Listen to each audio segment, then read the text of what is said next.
Segundo punto. Si Jesús es el camino y yo tengo que imitar a Jesús y tengo que adorar a Jesús, tendré que hacer una labor de purificación y de crítica con todo aquello o con todos aquellos que me separen de Jesús. O dicho de otra forma, no solamente no voy a seguir otras religiones o hacer una mezcla, es que no puedo votar a todos los partidos políticos por igual. Y esto es una cosa que hemos olvidado.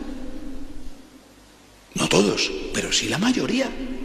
Vamos a ver, tú eres católico, se supone que practicante, vas a misa, comulgas, te confiesas, vale. Y luego resulta que das tu voto a un partido que dice que los padres no tienen la última palabra en la educación de sus hijos. ¿Pero cómo puede ser? Das tu voto a un partido que permite que las niñas aborten incluso sin el consentimiento de sus padres.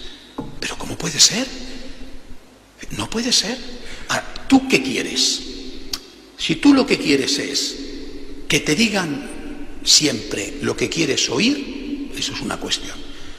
Pero si tú lo que quieres es seguir a Jesús, tendrás que someterte a una purificación. No puede ser que tú votes a determinados partidos políticos. Pero ¿cómo se puede ser católico practicante, incluso cura, por ejemplo, y votar a partidos que justifican el terrorismo?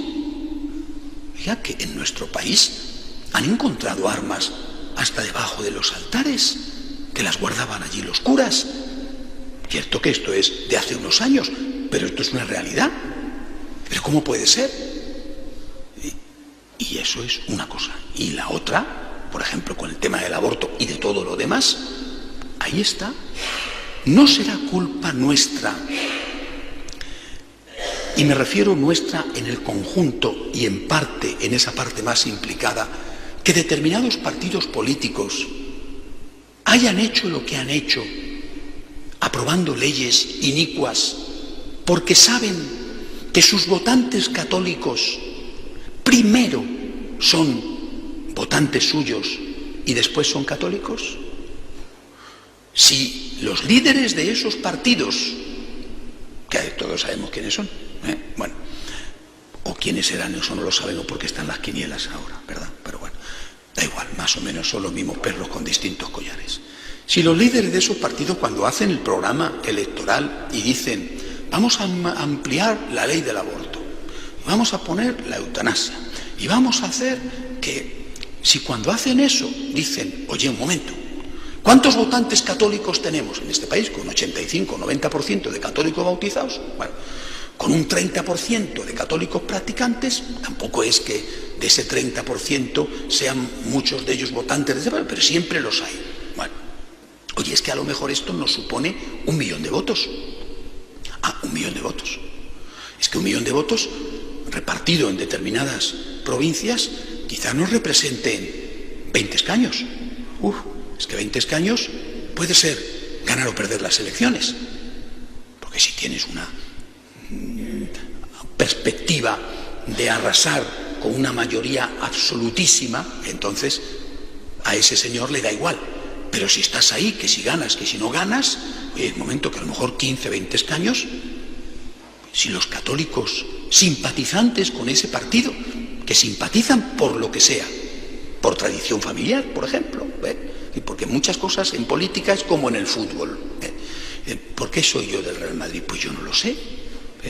¿Por qué el otro es del Atleti? Seguramente tampoco lo sabe, ¿no? Esto es una cosa que no sé si es que se nace así o qué, pero en todo caso, pues esto no tiene, es así. Y pues, tú simpatizas con ese partido político. Me parece bien, pero hazle saber a ese partido político que primero es Dios. Y si tú no le haces saber a ese partido político que para ti primero es Cristo, entonces estás traicionando a Cristo.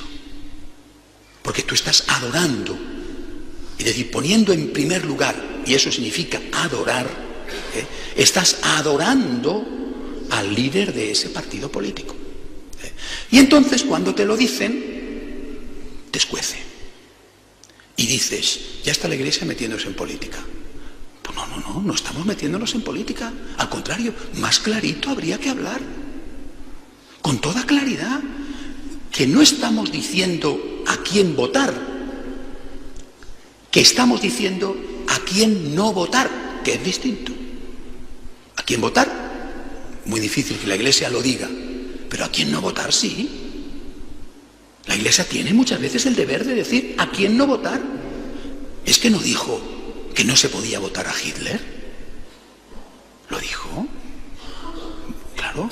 Y también dijo que no se podía votar a los comunistas en la época de Stalin. ¿Lo dijo? Claro que lo dijo. Lo que pasa es que hoy decimos, eso está muy bien. Claro. ¿Por qué? Porque lo vemos con un montón de años de diferencia. Pero en aquella época fue muy difícil. Cuando el Papa Pío XI hace leer en las iglesias católicas de Alemania la Mitbrennender Sorge contra Hitler. Y el Papa tuvo lo que hay que tener para obligar a los párrocos católicos alemanes a leerlo. Y lo leyeron. Y supongo que habría muchos católicos alemanes nazis que se sentirían muy mal con su iglesia. Y que a lo mejor dejaron de ir a misa.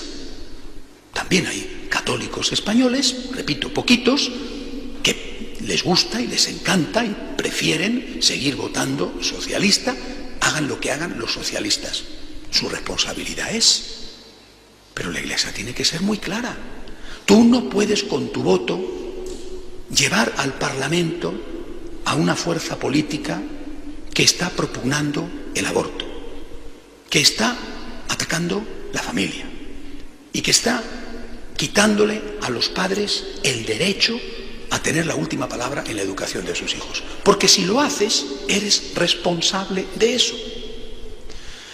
Se dice, y ya es un paso, que los políticos católicos quedan excomulgados. Esta es la doctrina de la Iglesia, si en el Parlamento votan una ley abortista. Salió a debate, ya lo sabéis, cuando se hizo la última ley y el señor Bono y otros quedaron automáticamente excomulgados, porque es excomunión automática. Oiga, yo he visto que cuando se ha aprobado, por ejemplo, una de las leyes económicas, Antonio Gutiérrez, diputado por el PSOE, que en su momento fue el líder de comisiones obreras, ese día rompió la disciplina de partido, lo dijo públicamente y no votó. O sea, un señor que procede de los sindicatos se atreve a desafiar al sistema por una ley económica que él consideraba injusta. Bueno, es una opinión, y no pasa nada. Yo no sé si estará en las listas siguientes, pero este señor se ha jugado su puesto de trabajo. ¿Qué va a hacer? ¿Volver ahora? Este señor, que era un obrero, va a volver, si no sale de diputado, va a volver a la mina, o va a volver a la oficina, o va a volver a enchufar cables. Oye, este señor merece mi respeto. Podré no estar de acuerdo con él, pero merece mi respeto. En cambio, los diputados católicos, muchos de ellos, además, llevan ya muchos años, y por lo tanto ya, aunque dejaran de ser diputados, cobran para toda la vida un buen sueldo. Esos no, esos no. Uno que procede de los sindicatos se enfrenta con el gobierno y dice, yo no voto. Y los diputados católicos no. Los diputados católicos, fieles al partido, votan. Quedan excomulgados. ¿Y los votantes? A los votantes nadie les hace nada. Pero ¿por qué está allí ese diputado? Llamémosle, por ejemplo, el señor Bono, porque es el conocido, ¿no? ¿Por qué está? Porque ha habido millones de votos que le han puesto allí. Una parte de esos millones de votos son católicos practicantes. A Bono les comulgan, a sus votantes no les hacen nada. A mí me parece que hay una cierta injusticia en este sistema, que conste que me parece muy bien que excomulguen a Bono, y yo no tengo nada contra Bono, que por otro lado en muchos aspectos me cae muy bien. Hubiera querido que en ese momento hubiera sido tan valiente como Antonio Gutiérrez, el sindicalista. Oiga, y si excomulgan a Bono, ¿por qué no a los votantes, que nadie les hace nada? Por eso, repito, necesitamos hacer una terapia de choque. Es imprescindible. ¿Hay esperanza? De verdad que sí. Pero esta esperanza requiere una cura radical. Cristo es la verdad. Cristo lo encontramos en los evangelios. Tenemos que volver a recuperar las motivaciones religiosas en nuestro obrar. No olvidemos el miedo y el interés y, sobre todo, practiquemos el agradecimiento por ti, Señor. Segundo, Cristo es el camino, no un camino, sino el camino. Y eso significa que no todas las religiones son iguales, y eso significa que los católicos no pueden votar a cualquier partido político. Tú puedes tener tus simpatías, y en función de esas simpatías podrás decirme que te ves absolutamente incapaz de votar, por ejemplo, al PP. Lo entiendo. La Iglesia jamás te dirá a quién tienes que votar. Pero tus simpatías, que son legítimas, repito, quizá vienen de tradición, tus simpatías no pueden estar por encima de tu fe, porque si tus simpatías están por encima de tu fe, has dejado de considerar a Cristo como tu Dios, como el camino, y le has puesto al nivel de un personaje que hay que ver, hay que ver. Hace 7 años era idolatrado, literalmente idolatrado, y hoy no solamente no le pueden ni ver, que hasta los propios suyos dicen que ahora que ya no se presenta, tienen un chute de moral en el cuerpo. ¿Cómo entró y cómo está saliendo? Bueno, pues mire usted, tendría que caérsele a usted, católico practicante, que le botó la cara de vergüenza. ¿Por qué? Porque todo eso es culpa de usted, no solo de usted, pero es culpa de usted. Examine su conciencia y no lo vuelva a hacer. No digo a quién tiene que votar, pero así a quién no. Y si no, aténgase usted a las consecuencias. Digámonos esto y digamos esto. Empecemos por los nuestros. No todo es igual. Ni todas las religiones son iguales, ni podemos votar a cualquier partido político. Si nosotros no hacemos esta terapia de choque, no podemos ni tener esperanza ni transmitir esperanza. Si los católicos, al menos los católicos practicantes, nos comportáramos de este modo, estoy seguro de que todos los partidos, todos, no solamente unos, sino todos, nos tendrían en cuenta y dirían, ojo, que no puedo jugarme el voto de un 30%, de un 40% de la población. No puedo, porque si hago esta ley, quizá gano el apoyo del poderosísimo lobby gay. Muy bien, pero pierdo el apoyo del 30% de los votantes católicos.